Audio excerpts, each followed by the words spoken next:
الحمد لله نحمده ونستعينه ونستغفره ونؤمن به ونتوكل عليه ونعوذ بالله من شرور أنفسنا ومن سيئات أعمالنا من يهده الله فلا مضل له ومن يضلله فلا هادي له وأشهد أن لا إله إلا الله وحده لا شريك له وأشهد أن سيدنا وسندنا ونبينا ومولانا محمدا عبده ورسوله صلى الله تعالى عليه وعلى آله وأصحابه وبارك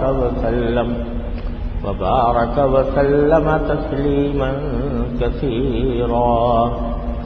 أما بعد فأعوذ بالله من الشيطان الرجيم. بسم الله الرحمن الرحيم.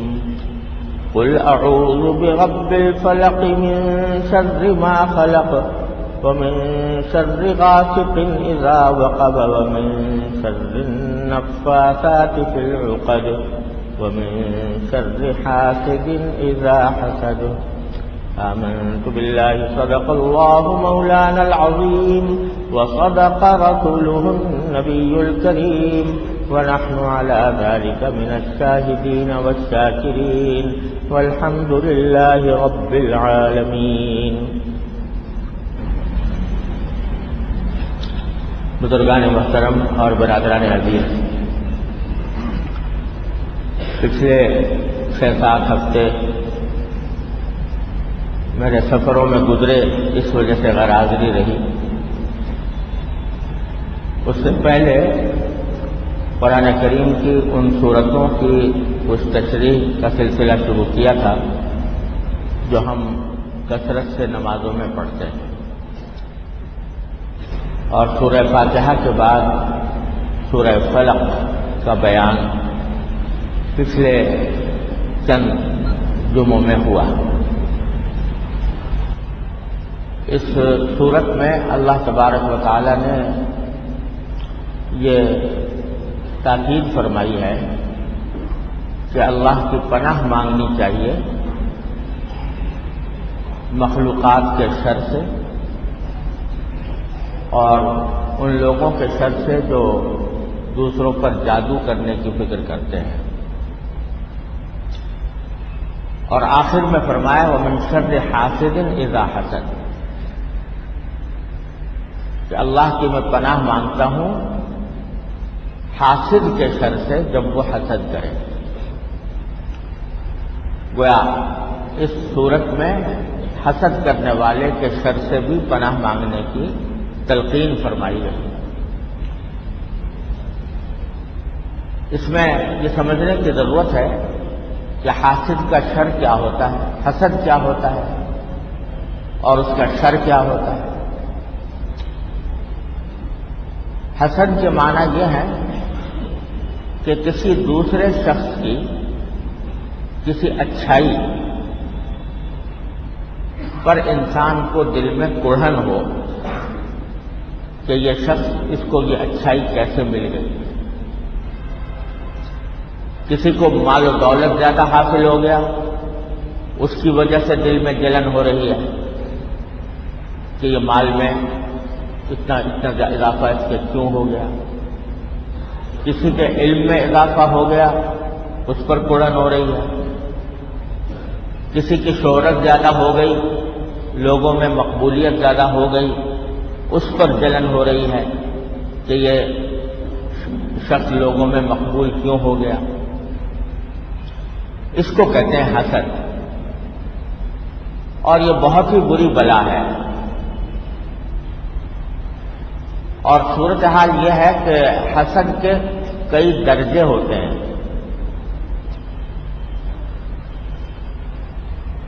اس کو ذرا سمجھنے کی ضرورت ہے کہ حسد کے کئی درجے ہوتے ہیں. ایک درجہ تو یہ ہے کہ کسی کی کو کوئی اچھائی ملی، کوئی نعمت حاصل ہوئی، پیسہ زیادہ آ گیا، علم میں بڑھ گیا، شہرت اس کی زیادہ ہو گئی وغیرہ وغیرہ، تو اس کی اچھائی کی وجہ سے دل میں غیر اختیاری طور پر ایک کڑھن پیدا ہوتی ہے یا تکلیف ہوتی ہے کہ وہ آگے بڑھ گیا، بس دل میں تکلیف ہو رہی کہ وہ مجھ سے آگے بڑھ گیا۔ یہ غیر اختیاری طور پر بعض اوقات خیال آ جاتا ہے۔ اگر یہ خیال غیر اختیاری طور پر آیا ہے تو اس پر اللہ تبارک و تعالیٰ کے ہاں کوئی مواخذہ نہیں، کیونکہ غیر اختیاری ہے، لا یکلف اللہ نفسا الا وسعہا، لیکن ہے خطرناک۔ اس لیے اس کو اچھا نہیں سمجھنا چاہیے، برا سمجھنا چاہیے، جس کی تفصیل آگے عرض کروں گا انشاءاللہ۔ دوسرا درجہ یہ ہے حسد کا کہ صرف اتنا ہی نہیں کہ تکلیف ہوئی اس کے آگے بڑھنے سے، بلکہ دل میں تمنا پیدا ہوئی اور بڑی شدت کے ساتھ یہ تمنا پیدا ہوئی کہ اس سے یہ نعمت چھن جائے، جو پیسہ زیادہ ملا ہے وہ چھن جائے، کوئی ہنر اس کو زیادہ حاصل ہوا ہے وہ چھن جائے، شہرت زیادہ حاصل ہوئی ہے وہ شہرت چھن جائے۔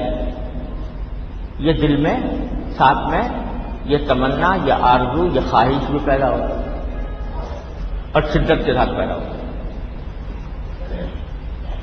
اور تیسرا درجہ یہ ہے حسد کا کہ چونکہ دل میں یہ خواہش ہے کہ اس کی یہ نعمت چھن جائے، تو اس سے اس نعمت کو چھیننے کے لیے کوئی عملی کارروائی کرے۔ مثلا اس کی لوگوں سے برائی بیان کرتا پھرے، اس حسد کی وجہ سے لوگوں سے برائی بیان کر رہا ہے، غیبت کر رہا ہے، یا اس پر بہتان باندھ رہا ہے، یا اس بات کی کوشش کر رہا ہے کہ اس کو جو منصب حاصل ہوا ہے وہ منصب چھن جائے اس سے، تو اس کے بڑوں کے ساتھ جا کر شکایت کر رہا ہے بدخواہی کے لیے تاکہ یہ منصب اس سے چھن جائے، چغلی کھا رہا ہے، برائی بیان کر رہا ہے۔ تو یہ حسد کی وجہ سے کوئی عملی کارروائی، تو یہ ہے گناہ کبیرہ، اور اتنا بڑا گناہ ہے کہ اس کی معافی اس وقت تک نہیں ہوتی جب تک کہ صاحب حق اس کو معاف نہ کر دے۔ اور گناہوں کا حال تو یہ ہے کہ اگر انسان کو کسی وقت تنبیہ ہو جائے اور وہ توبہ کر لے تو توبہ کرنے سے گناہ معاف ہو جاتے ہیں، لیکن کیونکہ اس کا تعلق حقوق العباد سے ہے، بندوں کے حقوق سے ہے، اس واسطے یہ اللہ تعالیٰ فرماتے ہیں کہ صرف توبہ استغفار کرنے سے معاف نہیں ہوگا جب تک کہ وہ بندہ جس کے خلاف تم نے کارروائی کی ہے وہ معاف ہے، اس کے بغیر معافی نہیں ہوتی۔ اس واسطے اس کا گناہ بڑا شدید ہے، عام گناہوں سے زیادہ سنگین ہے۔ اب ان میں سے جو پہلے دو درجے میں نے بتائے کہ دوسرے کی کسی اچھائی کے حاصل ہونے کی وجہ سے دل میں تکلیف ہوئی، اور دوسرا درجہ یہ کہ اس کا یہ تمنا بھی پیدا ہوئی کہ یہ چھن جائے اس سے، یہ دونوں باتیں اگر غیر اختیاری طور پر ہو رہی ہیں، انسان اپنے اختیار سے پیدا نہیں کر رہا، یہ تکلیف اپنے اختیار سے یہ خیال دل میں نہیں رہا، بلکہ خود بخود غیر اس کے اختیار کے یہ خیال آ گیا ہے، تو صرف اتنی بات پر اللہ تعالیٰ پکڑ نہیں کرتے، کیونکہ اس کا کوئی اثر عمل میں ظاہر نہیں ہوا، لہذا اس بات پر پکڑ تو نہیں کرتے۔ لیکن ہے یہ بڑی خطرناک، کیونکہ اگر یہ خیال جو غیر اختیاری طور پر آیا وہ زیادہ دیر دل میں بیٹھ گیا اور پھر آدمی اپنے اختیار سے بھی اس کو سوچنے لگا، تو اپنے اختیار سے اگر سوچے گا تو گناہ ہوگا۔ اور دوسرے یہ کہ اگر زیادہ دیر تک یہ خیال دل میں بیٹھا رہا تو کسی وقت اس کو اس بات پر آمادہ کر دے گا کہ جس سے حسد کر رہا ہے اس کے خلاف کوئی کارروائی کرے گا، وہ کارروائی کسی بھی قسم کی ہو، اس کے خلاف پروپیگنڈا کرے، اس کے خلاف لوگوں سے غیبتیں کرے، ان کی برائی بیان کرے، چغلی کھائے، اس کو اس کے منصب سے ہٹانے کی کوشش کرے وغیرہ وغیرہ، یہ ساری کارروائیاں ہو سکتی ہیں۔ اور جن لوگوں کے بس میں اور کوئی کارروائی نہیں ہوتی، بعض اوقات وہ جادو ٹونا کرنا شروع کر دیتے کہ حسد کی وجہ سے کوئی جادو کا عمل ایسا کر دیں کہ جس سے کہ اس کو تکلیف پہنچے۔ اور یہ سورت جیسا میں نے شروع میں عرض کیا تھا، یہ اسی قسم کے جادو کے بارے میں نازل ہوئی تھی۔ تو یہ کام اگر یہ غیر اختیاری خیال زیادہ عرصے دل میں بیٹھ گیا اور اس کی کھچڑی انسان پکاتا رہا، اپنے دل و دماغ میں پکاتا رہا، تو کسی وقت اس کو وہ ناجائز اور حرام کارروائی پر بھی آمادہ کر دے۔ اس واسطے یہ ہے خطرناک۔ اگر خیال بھی آ رہا ہے، غیر اختیاری طور پر بھی آ رہا ہے، تو یہ خطرناک ہے۔ اس لیے امام غزالی رحمۃ اللہ علیہ نے، جو بڑے زبردست عالم گزرے ہیں اور تصوف اور سلوک کے بھی ماہر ہیں، وہ فرماتے ہیں کہ اگر اس قسم کا غیر اختیاری خیال دل میں آ رہا ہو کسی کے بارے میں، تو اگرچہ اس کے اوپر فوری طور سے مواخذہ نہیں ہے، گرفت نہیں ہے، لیکن اس کا علاج کرنے کی پھر بھی ضرورت ہے۔ یہ ایک بیماری، غیر اختیاری بیماری ہے لیکن بیماری ہے، اس بیماری کا علاج کرنے کی ضرورت ہے۔ اور علاج انہوں نے فرمایا دو باتیں ہیں، دو چیزوں سے علاج کرنا ہوگا۔ ایک علاج اس کا یہ ہے کہ یہ جو خیال اس کے دل میں آ رہا ہے، تکلیف ہو رہی ہے، تمنا ہو رہی ہے کہ اس سے یہ نعمت چھن جائے، اس خیال کو برا سمجھے دل، بھائی مجھ سے غلطی، یہ بہت برا خیال آ رہا ہے مجھے، یہ اچھا خیال نہیں ہے، اور برا سمجھ کر اللہ تعالیٰ سے استغفار کرے کہ یا اللہ میرے دل میں یہ خیال آ رہا ہے، یہ اچھا خیال نہیں ہے، اے اللہ مجھے اس سے محفوظ رکھ، مجھے اس سے بچا لے۔ ایک تو یہ اہتمام کرے آدمی کہ اس خیال کو برا سمجھے اور اللہ تعالیٰ سے اس خیال کے دور ہونے کی کیا کرے، دعا کرے کہ یا اللہ مجھے اس برے خیال سے بچا لیجئے، مجھے اس برے خیال سے محفوظ رکھیے۔ اور دوسرا عمل جو کڑوی گولی ہے لیکن اس کے بغیر اس بیماری کا علاج نہیں ہوتا، وہ حضرت امام غزالی فرماتے ہیں کہ جس سے حسد ہو رہا ہے، جس شخص سے حسد ہو رہا ہے، اس کے حق میں خوب دعا کرے۔ مثلا اس کے مال و دولت سے حسد ہو رہا ہے تو خوب دعا کرے، یا اللہ اس کے مال میں اور برکت عطا کرو، اس کے مال میں اور ترقی عطا کرو۔ اگر اس کو کوئی عہدہ مل گیا ہے، منصب مل گیا ہے اونچا، یا اللہ اس کے عہدے اور منصب میں اور ترقی دے۔ اگر اس کی شہرت اور مقبولیت ہو رہی ہے، اس کی وجہ سے حسد ہو رہا ہے، تو دعا کرے کہ یا اللہ اس کی شہرت میں اور اضافہ کر، اس کی مقبولیت میں اور اضافہ کر۔ جب یہ دعا کرے گا تو دل پہ آرے چل جائیں گے، جب دعا کرے گا تو دل پر آرے چل جائیں گے، کیونکہ دل تو اندر سے یہ کہہ رہا ہے کہ کسی طرح چھن جائے اس سے یہ نعمت، لیکن دعا یہ کر رہا ہے کہ یا اللہ اس کو یہ اور حاصل ہو، اور ترقی ہو، درجات ہو اس کی، تو اس کے نتیجے میں یہ جو دل پہ آرے چلیں گے، یہ اس بیماری کا علاج ہوگا، اس کا یہ علاج ہے۔ اور اسی کے ساتھ یہ کام بھی کرے کہ دوسرے لوگوں کے سامنے اس کی تعریف کرے، دوسرے لوگوں میں اس کی اچھائیاں بیان کرے، جو اچھا اوصاف ہے وہ بیان کرے۔ یہاں پر بھی آرے چل جائیں گے، دل میں تو یہ آ رہا ہے کہ یہ لوگوں میں بدنام ہو اور اس کی لوگ تعریف کرنے کے بجائے برائی کریں، لیکن میں لوگوں کے سامنے اس کی تعریف کر رہا ہوں، تو اس سے پھر دل پر آرے چلیں گے، لیکن اس آرے چلنا ہی علاج ہے اس بیماری کا۔ یہ عمل حضرت امام غزالی رحمۃ اللہ نے احیاء العلوم میں تحریر فرمایا ہے، اور یہ یوں سمجھو کہ تریاق ہے، یہ علاج تریاق ہے اس بیماری کا۔ دیکھیے آج کی دنیا میں ہم میں سے ہر ایک شخص اپنے گریبان میں منہ ڈال کر دیکھ لے، کبھی نہ کبھی کسی نہ کسی کے بارے میں اس قسم کے خیالات پیدا ہو جاتے ہیں۔ کسی کو کم کسی کو زیادہ. اور یہ بہت بڑے بیماری کی نشانی ہے، بہت بڑی بیماری کی نشانی ہے، لیکن ہم پرواہ نہیں کرتے. اس کے نتیجے میں یہ بیماری بڑھ جاتی ہے اور آگے چل کر لا علاج ہو جاتی ہے. دیکھو سوچنے کی بات، یہ حسد جو ہے در حقیقت یہ تو اگر دیکھا جائے تو اللہ تبارک و تعالیٰ کی تقدیر کا شکوہ ہے. اللہ تبارک و تعالیٰ کی تقدیر کا کے اوپر اعتراض ہے. اسے کیوں مل گیا، اسے کیوں مل گئی یہ نعمت؟ یہ اس کے معنی یہ کہ اللہ میاں آپ نے کیوں دے دی اس کو، اے اللہ آپ نے کیوں اس کو منتخب کر لیا اس نعمت کے لیے. یہ درحقیقت اللہ تعالیٰ پر اعتراض ہو رہا ہے. اس واسطے بڑی خطرناک چیز ہے. اور حقیقت یہ ہے کہ حسد کرنے والا جو ہے یہ خود ہی اپنی آگ میں جلتا رہتا ہے. اگر دل میں تکلیف ہو رہی دوسرے کے آگے بڑھنے سے تو اس محسود کو جس سے حسد کر رہا ہے اس کو تو کوئی نقصان نہیں.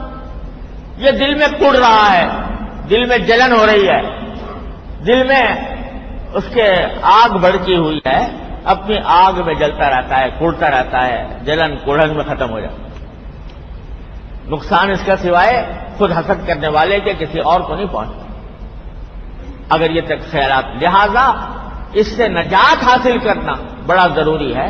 اور نجات حاصل کرنے کا راستہ وہی ہے جو امام غزالی رحمۃ اللہ نے فرمایا. اس کے حق میں خوب دعا کیا کرے، یا اللہ اس کے درجات اور بلند کر، اس کو اور نعمتوں سے سرفراز فرما، اس کو اور نعمتیں عطا فرما دے، اور دوسرے لوگوں کے سامنے اس کی تعریف بھی کرے، اس کی اچھائیاں بیان کرے، تو انشاءاللہ علاج ہو جائے گا. تیسرا درجہ جو ہے اللہ بچائے وہ تو بہت ہی خطرناک ہے کہ اس حسد کی وجہ سے کسی شخص کے خلاف کوئی کارروائی کر دیا، اس کی برائی بیان کر رہا ہے مجمع کے اندر، اس کو بدنام کرنے کی کوشش کر رہا ہے، اس کے خلاف پروپیگنڈا کر رہا ہے، اس کے خلاف کوئی ایسی کارروائی کر رہا ہے جس سے وہ اپنے موجودہ نعمت سے محروم ہو جائے. اس کا ذکر ہے اس آیت کریمہ میں، وَمِن شَرِّ حَاسِدٍ إِذَا حَسَدَ. حاسد کے شر سے میں اللہ کی پناہ مانگتا ہوں جب وہ حسد کی کارروائی کرے. تو حاسد کا شر کیا ہے؟ حاسد کا شر یہ ہے کہ وہ حسد کی بنا پر کوئی عملی کارروائی کرے ہمارے خلاف. اگر عملی کارروائی نہیں کرتا، دل میں پڑ رہا ہے، تو اس کا نقصان تو ہمیں کچھ نہیں پہنچتا، اس کا نقصان تو اسی کو پہنچے گا. لیکن اگر حسد کی بنیاد پر وہ ہمارے خلاف کوئی کارروائی کر رہا ہے تو یہ اس کا شر ہے جس سے اللہ تبارک و تعالیٰ کی پناہ مانگنے کی تلقین فرمائی گئی ہے. دیکھو ہمیں کچھ پتہ نہیں ہوتا جب ہم اپنے کام میں لگے ہوئے ہیں، ہمیں نہیں پتا کون ہم سے حسد کر رہا ہے اور حسد کی بنا پر کیا کارروائی کر رہا ہے ہمارے خلاف. ہمیں تو کچھ پتا نہیں. اگر پتا ہو تو کچھ اس کا تدارک بھی کر لے انسان. لیکن حاسد کی کارروائیاں بعض اوقات ایسی ہوتی ہیں جو انسان کو پتہ نہیں لگتی. اس واسطے اس صورت میں فرمایا گیا کہ جہاں اور سب چیزوں مخلوقات سے پناہ مانگو اللہ تبارک و تعالیٰ کی، وہاں حاسد کے شر سے بھی پناہ مانگو، کیونکہ تمہیں تو پتہ نہیں ہے لیکن اللہ تعالیٰ جانتا ہے کہ کون کس کے خلاف کیا کارروائی کر رہا ہے، کس کے دل میں حسد پیدا ہو رہا ہے، اور کون ہے جو حسد کی وجہ سے اس کی مخالفت پر تلا ہوا ہے یا اس کے راستے میں روڑے اٹکا رہا ہے. تو اللہ تبارک و تعالیٰ کو معلوم ہے. اس لیے اس کی پناہ مانگ. من شر حاسد اذا حسد، حاسد شر سے جبکہ وہ حسد کی کارروائی کرے. یہ پناہ مانگنے کی تلقین اس طرح کی گئی ہے. اور ساتھ میں اس سے یہ بھی واضح فرمایا گیا ہے اس آیت میں کہ حسد ایک بہت بڑی بیماری اور بہت بری بلا ہے، اور اللہ تبارک و تعالیٰ سے یہ بھی پناہ مانگنی چاہیے کہ یا اللہ میرے دل میں کسی بھی دوسرے کے خلاف حسد پیدا نہ ہو. یہاں ایک بات یہ واضح کر دوں کہ حسد اس کو کہتے ہیں کہ دوسرے کی کسی نعمت کو برا سمجھے ہوئے دل میں یہ تمنا کرے کہ یہ نعمت اس سے چھن جائے، مجھے ملے یا نہ ملے اس سے چھن جائے. یہ ہے حسد. اور ایک حسد وہ ہوتا، ایک یہ ہوتا ہے جس کو رش کہتے ہیں. وہ یہ کہتے ہیں کسی دوسرے کو کوئی نعمت حاصل ہوئی ہے تو آدمی کے دل میں یہ تمنا پیدا ہو کہ یہ نعمت جیسی اس کو ملی ہے یا اللہ مجھے بھی دے. یہ کوئی گناہ نہیں کہ اللہ جیسا علم اس کو دیا گیا ہے ویسا مجھے بھی دے دے، جیسا تقویٰ اس کو اللہ تعالیٰ نے عطا فرمایا ویسا مجھے بھی مل جائے، جیسی دولت اس کو ملی ہے مجھے بھی مل جائے، جیسی شہرت اس کو ملی ہے. تو اس قسم کی باتیں اگر محض اس حد تک ہوں کہ جیسی اس کو ملی ہے اس کے پاس بھی رہے اور ساتھ ساتھ مجھے بھی مل جائے، تو اس کو حسد نہیں کہتے. یہ حسد نہیں کہا، یہ رشک ہوتا ہے.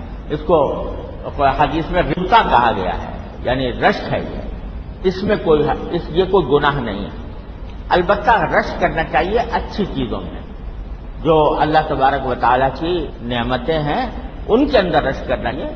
اور جو برائی ہے، برے کام کے اندر رشک نہیں کرنا. کوئی کسی شخص کو معاذ اللہ شہرت مل گئی کسی فسق و فجور کی وجہ سے، اس کی وجہ سے مل گئی، اب اس پر رشک آ رہا ہے، تو یہ رشک اچھی بات نہیں ہے کیونکہ گناہ کے اندر رشک ہو رہا ہے. لیکن اگر کوئی جائز مت ہے اس کے اوپر تو کوئی مزہ نہیں اور اس میں کوئی حرج نہیں. حضرت حافظ ابن حجر رحمۃ اللہ علیہ جب حج کرنے کے لیے گئے تو حدیث میں ہے کہ ماء زمزم لما شرب والا، یعنی جب آدمی زمزم کا پانی پیتا ہے تو اس وقت پیتے وقت جو دعا کرے اللہ تبارک و تعالیٰ وہ دعا قبول فرماتے ہیں. تو حضرت ابن حجر نے دعا یہ کی کہ یا اللہ مجھے حافظ شمس الدین ذہبی رحمۃ اللہ علیہ جیسا حافظہ دے دیجیے، یعنی جیسا حافظہ ایسا ہی حافظہ مجھے بھی مل. تو یہ ایک رشک ہے، اس میں کوئی ذائقہ.